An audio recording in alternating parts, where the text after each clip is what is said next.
As our nation's heroes suffer endless VA wait times, a new report reveals those VA workers were given, some VA workers were given more than $30 million worth of incentives with no explanation as to why. So bonus money with no rationale. Here to react, Phoenix VA whistleblower Brandon Coleman. Brandon, thanks for joining me this morning. You've been at the front edge of a lot of this. So the Office of Inspector General at the VA releasing a report on Thursday saying that upwards of $30 million in bonuses were given, or half of the bonuses given out, without any justification or performance tied to it. How can that be?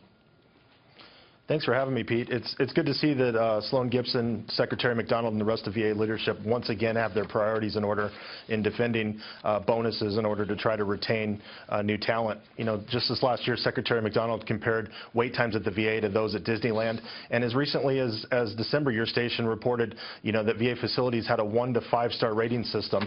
Phoenix VA joined countless facilities at the bottom of that list with 1-star ratings.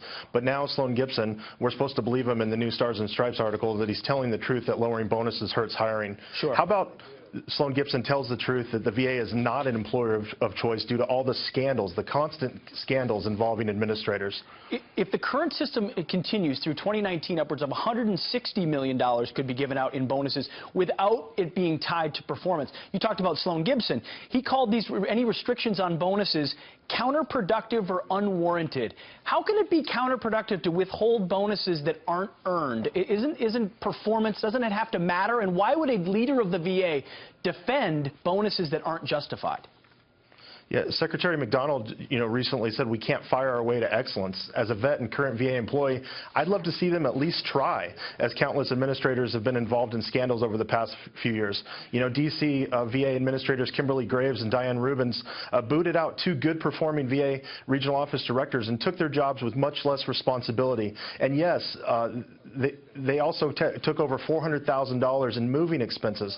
When they were asked to testify before the House Veterans Affairs Committee, they pled the fifth. And when discipline was proposed, Gibson defended them to keep them employed. It's unreal. Why this reflexive defense of employees? Why? Obviously, you can't fire and you don't need to fire everyone, but setting an example of the most egregious ones and making sure that performance bonuses actually matter are how you change a culture. Why does VA leadership reflexively defend people who shouldn't be defended? Exactly. And, you know, how many times do these reports need to come out from the Office of Special Counsel or the Inspector General and the VA? Their standard answer is that we're taking corrective actions or retraining our people. In a recent VA employee survey, just 33% of Phoenix VA employees felt that senior leaders are ethical, and less than 50% say they handle whistleblowers fairly. You know, change is coming. Vets voted for change at a 2-to-1 rate, and I'm sure that President Trump is going to put an all-star team around him in order to get this fixed. And they're bringing Veterans want choice.